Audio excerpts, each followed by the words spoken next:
Hello दोस्तों, मैं हरीश मिश्रा स्वागत करता हूं आपका अपने YouTube channel fine art education point में। एग्ज़ाम जैसे जैसे नज़दीक आ रहा है वैसे वैसे हमें प्रैक्टिस ज़्यादा से ज़्यादा करनी है। तो हम आपकी ये टेस्ट सीरीज़ की संख्या बढ़ाते हैं। एक दिन में कोशिश करेंगे ज़्यादा से ज़्यादा टेस्ट सीरीज़ आपको पहुंचा पाएँ, ताकि आप ज़्यादा से ज़्यादा रिवीजन कर सकें और आपके पास जो नोट्स हो, जो प्रैक्टिस सेट हो, उनको भी आप लगाते रहें। उनसे छाँट कर वो क्वेश्चन आप निकालते रहें जो आपसे नहीं बन रहे हैं। तो इसी के साथ शुरू करते हैं अपनी आज की क्लास। तो इसमें भी हमारे लिए कुछ प्रश्न इसमें भी नए मिलेंगे। हर टेस्ट सीरीज़ में हमें 2-4 प्रश्न अच्छे मिल जाते हैं।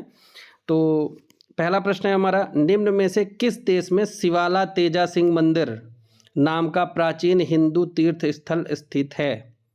तो बहुत अच्छा प्रश्न है ये। शिवाला तेजा सिंह मंदिर जो है ये पाकिस्तान में स्थित हिंदू मंदिर है। तो ये बहुत अच्छा प्रश्न है।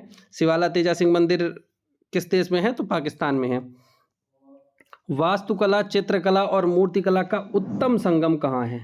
मतलब वह जगह जहाँ चित्रकला, मूर्तिकला और वास्तुकला हमें तीनों दिखाई देती है। तो दिए गए विकल्पों में से एलोरा गुफा है जहाँ हमें तीनों चीज़ें दिखाई देती हैं।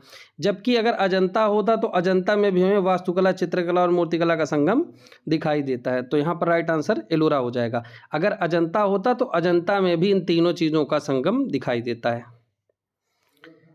बाघ गुफाओं में कौन सी गुफा का नाम गलत है? ठीक, प्रथम गुफा को ग्रह गुफा बिल्कुल कहते हैं। दूसरी को पंच पांडु यानी पंच पांडव की गुफा बिल्कुल कहते हैं। तीसरी को घोड़ा खाना गलत है। तीसरी को हाथी खाना कहा जाता है। चौथी रंगमहल। ठीक है, तो राइट, इसमें जो राइट आंसर है वो हो जाएगा सी, यानी तीसरी को घोड़ा खाना कहते हैं। ये कथन गलत है क्योंकि तीसरी गुफा को हाथी खाना कहा जाता है। चित्रकला के लिए कौन सी सतह का प्रयोग किया जाता है? तो चित्रकला के लिए, चित्र बनाने के लिए दीवार पर भी बनते हैं, कैनवास पर भी बनते हैं, ताड़पत्र पर भी बनते हैं। तो ऑप्शन हो जाएगा ये सभी। नेक्स्ट क्वेश्चन है, कौन से दो कलाकारों ने कुछ महान कार्यों को अधूरा छोड़ दिया था? तो लियोनार्डो दा विंची और माइकल एंजेलो, इन दोनों को हम देखेंगे तो इन्होंने कुछ महान कार्यों को अधूरा छोड़ दिया था। रौद्र रस का रंग क्या है?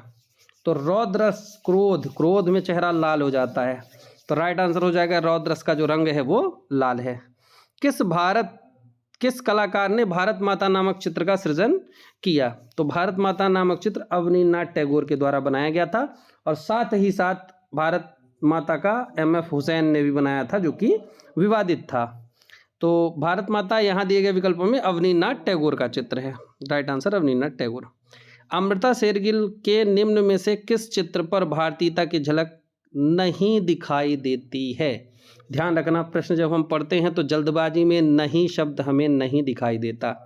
इसलिए अगर हम इतना पढ़ लें कि चित्रों में भारतीयता की झलक दिखाई देती है, फिर तो बहुत सारे ऐसे चित्र हैं जिनमें भारतीयता की झलक दिखाई देती है। तो यहाँ प्रश्न है भारतीयता की झलक नहीं दिखाई देती। फ्रूट वेंडर्स भारत का ही परिदृश्य दिखाया गया, तो इसमें भी है।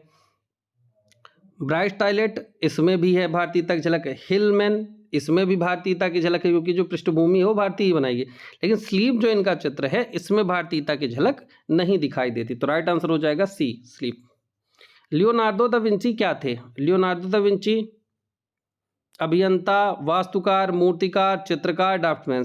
राइट आंसर हो जाएगा सी। नेक्स्ट क्वेश्चन देखेंगे। एक आकृति के किनारे को कहा जाता है, यानी किसी भी आकृति के किनारे जो हम आउटलाइन करते हैं उसे बाह्य रेखा कहते हैं। तो राइट आंसर हो जाएगा एक आकृति के किनारों को बाह्य रेखा कहा जाता है। किसने मसीह का ध्वज शायद 1455 से 1460 वाले प्रसिद्ध काम को चित्रित किया, जो एक चित्रकला है जिसे एक रहस्यमयी छोटी पेंटिंग के रूप में भी जाना जाता है? यानी मसीह का ध्वज नामक जो चित्र है वो किसने बनाया है? अगर पेपर में पूछे तो हमें ध्यान रखना है मसीह का ध्वज पियारे डेला फ्रांसिस्का के द्वारा बनाया गया है। शकुंतला के प्रेम पत्र और संदेशवाहक हंस किस चित्रकार की कृति है? तो शकुंतला जो है ये राजा रवि वर्मा के द्वारा चित्रित की गई कृति है। तो राइट आंसर हो जाएगा राजा रवि वर्मा। पंचमढ़ी गुफाओं से जुड़ी है। पंचमढ़ी गुफाएं कभी पांडवों का स्थान रहा करती थी, अज्ञातवास में पांडवों का निवास स्थान थी। तो राइट आंसर पंच पांडवों से संबंधित है, सॉरी। तो राइट आंसर पांडव हो जाएगा। मुगल शैली के प्रसिद्ध लघुचित्र दारा शिकोह की बारात के चित्रकार का नाम बताइए। तो दारा शिकोह की बारात जो है ये चित्र हाजी मदनी के द्वारा बनाया गया था। राइट आंसर हाजी मदनी हो जाएगा। समान अनुपात में नीले और लाल रंग के मिश्रण से उत्पन्न होगा। नीले में जब हम लाल रंग मिलाते हैं तो वो बैंगनी रंग में बदल जाता है। तो राइट आंसर होगा नीले में लाल रंग के मिश्रण से बैंगनी रंग प्राप्त होगा। राइट आंसर बैंगनी हो जाएगा। जैन मुनियों का सर्वप्रिय ग्रंथ कल्पसूत्र जो 13वीं से 14वीं शताब्दी किस धरातल पर चित्रित है? तो जैन मुनियों का सर्वप्रिय जो कल्पसूत्र ग्रंथ है 13वीं से 14वीं शताब्दी वाला, ये मुख्य रूप से हम देखेंगे तो ताड़पत्र पर चित्रित है। राइट आंसर ताड़पत्र हो जाएगा। कैनन शब्द ग्रीक कला में पहली बार किसके द्वारा प्रयुक्त हुआ था? कैनन शब्द का ग्रीक कला में पहली बार प्रयोग पॉलीक्लाइट्स के द्वारा किया गया था। तो राइट आंसर कैनन शब्द पॉलीक्लाइट्स का है। महात्मा बुद्ध के पूर्व जन्म की काल्पनिक कथाएं किससे संबंधित हैं? तो महात्मा बुद्ध के पूर्व जन्म की काल्पनिक कथाएं जातक कथा से संबंधित हैं। चित्र में एक रास्ता समाप्त करना किसका कार्य है? तो चित्र में एक रास्ता को समाप्त करना प्रभावितता का काम है। मतलब वो क्या करती है? प्रभावितता, चीजों को प्रभावितता करती है। राइट आंसर प्रभावितता हो जाएगा। उच्च पुनर्जागरण काल के चित्रकार का नाम बताइए। उच्च पुनर्जागरण काल के चित्रकार में हम देखेंगे Leonardo da Vinci, Michael Angelo और राफेल आते हैं। तो दिए गए विकल्पों में से राफेल इसका राइट आंसर हो जाएगा। प्रागैतिहासिक चित्रकार रंगों में क्या मिलाते थे? तो प्रागैतिहासिक चित्रकार रंगों में जानवर की चर्बी मिलाते थे। राइट आंसर हो जाएगा जानवर की चर्बी। मोनालिसा की पेंटिंग किस रंग के विभिन्न टोनों से की गई है? यानी मोनालिसा हम देखेंगे तो लाल रंग के विभिन्न टोनों में से बनाई गई है। ऑक्सफोर्ड यूनिवर्सिटी के बोडलियन लाइब्रेरी में संरक्षित कश्मीर शैली के चित्रधार में कितने चित्र हैं? तो ऑक्सफोर्ड लाइब्रेरी के बोडलियन लाइब्रेरी जो है, ऑक्सफोर्ड यूनिवर्सिटी की बोडलियन लाइब्रेरी जो है, वहाँ कश्मीर शैली के 18 चित्र सुरक्षित हैं। राइट आंसर 18 हो जाएगा। ए ब्रश विद लाइफ किसकी आत्मकथा है? A brush with life Satish Gujral की आत्मकथा है। कला किस भाषा का शब्द है? कला संस्कृत भाषा का शब्द है जिसकी उत्पत्ति कल धातु से हुई है। किस शहर से सूती कपड़े का एक टुकड़ा मिला है? तो सिंधु घाटी सभ्यता के हड़प्पा नामक स्थल से हमें सूती कपड़े के साक्ष्य मिलते हैं। रंगों के आपसी तालमेल के संदर्भ में किस शब्दावली का प्रयोग किया जाता है? रंगों का आपसी तालमेल यानी मित्रता तो वर्ण मैत्री कहलाता है। आपसी तालमेल वर्ण मैत्री कहलाता है। वर्ण मतलब रंग, मैत्री मतलब मित्रता। नुकीले मेहराबदार वाले भवनों का निर्माण किस युग में हुआ? नुकीले मेहराबदार वाले भवनों का निर्माण गोथिक युग में हुआ। Right answer Gothic. Padma Vibhushan से सम्मानित चित्रकार हैं। पद्म विभूषण प्राप्त करने वाले पहले कलाकार नंदलाल बोस थे।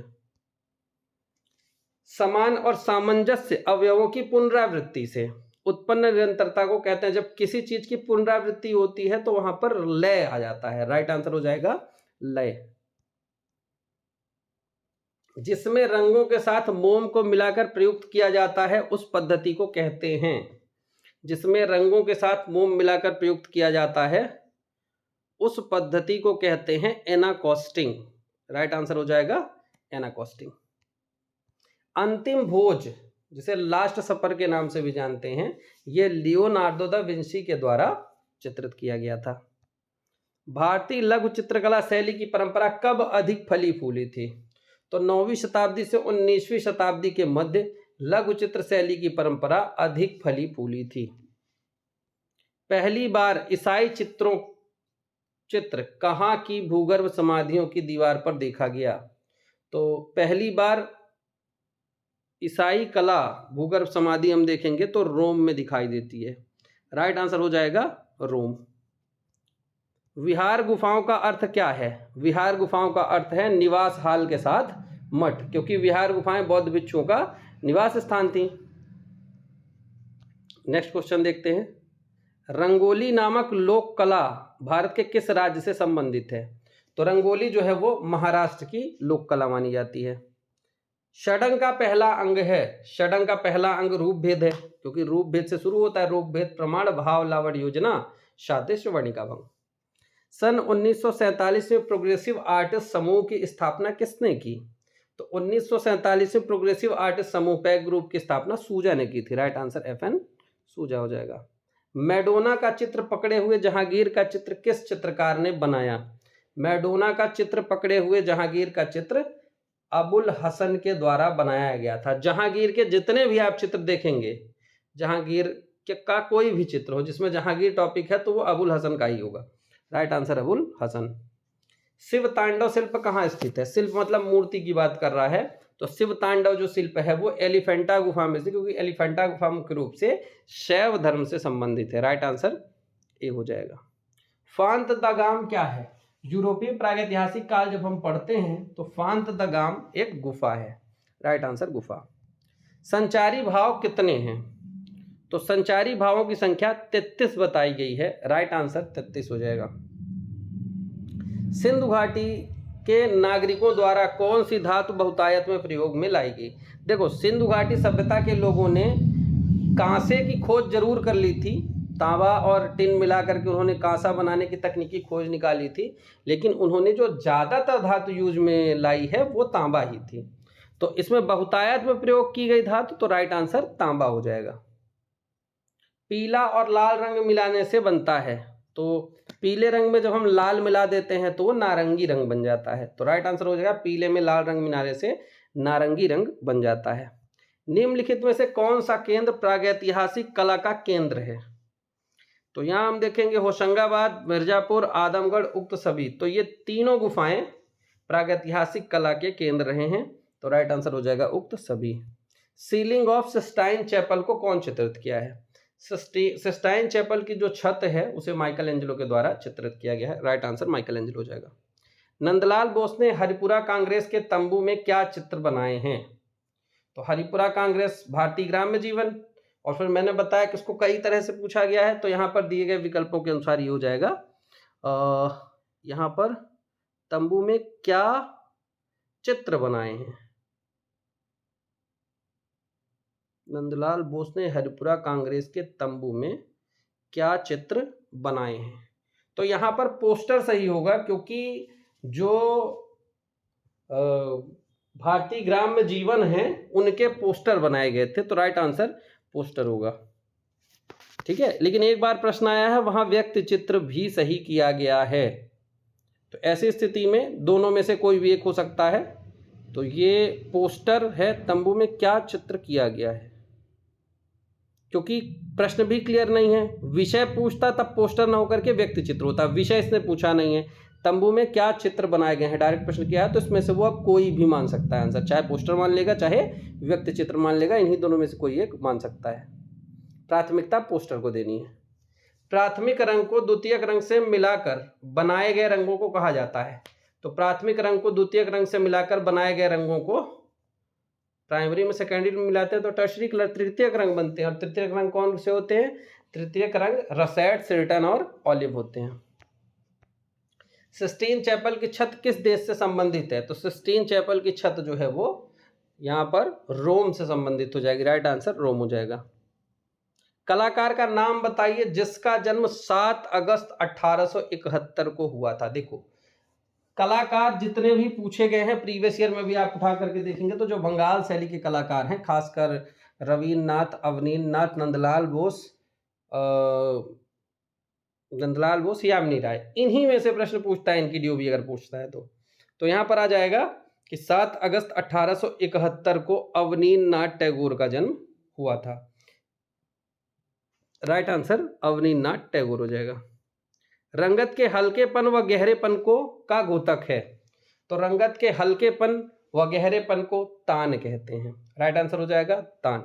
रंगत का हल्कापन बस अगर पूछता तो हल्कापन टिंट कलर कहलाता है, और अगर केवल गहरापन पूछता कि रंगत के गहरेपन को क्या कहते हैं तो गहरेपन को शेड कहते हैं। और जब रंगत के हल्केपन और गहरेपन दोनों को मिला लेता है तो हल्कापन और गहरापन दोनों मिला करके तान बनता है। तो राइट आंसर हो जाएगा यहाँ पर तान कहते हैं। तो इस प्रकार हमारी ये 50 प्रश्नों की श्रृंखला समाप्त हुई। इनमें से प्रश्न आप ज़्यादा से ज़्यादा अगर देखते रहेंगे तो आपके दिमाग में ज़्यादा से ज़्यादा वो प्रश्न चलते रहेंगे। अगर किसी भी प्रश्न में कोई त्रुटि होती हो तो एक बार आप जो वीडियो देखें उसका कमेंट सेक्शन भी चेक कर लिया करें, ताकि आपको अगर कोई भी क्वेश्चन गलत हुआ है तो उसमें पिन कर दिया जाता है, तो ऊपर ही जो कमेंट होगा उसमें आपको पता चल जाएगा अगर कोई प्रश्न गलत है तो तो मिलेंगे नए वीडियो में नए प्रश्नों के साथ। तब तक के लिए धन्यवाद। आप सभी तैयारी करते रहें, ज़्यादा से ज़्यादा प्रैक्टिस करते रहें।